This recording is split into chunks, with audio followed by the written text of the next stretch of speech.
Ертеде Мұхамбет пайғамбар сахабаларымен сұхбаттасып отырыпты.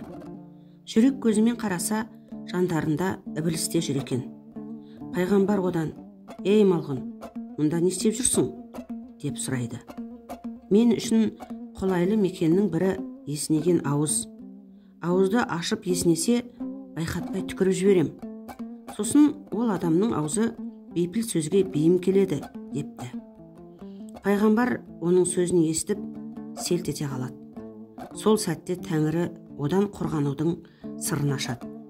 Адамның оң қолында менің шарапатым болады.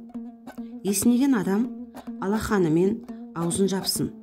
Сол кезде ібіліс ол ауызға ылаңын сала алмайды дейді. Содан бастап пайғамбарымыз сахабаларына есінеген кезде оң қолының сыртымен аузын басу қажет екенін ескертіпті.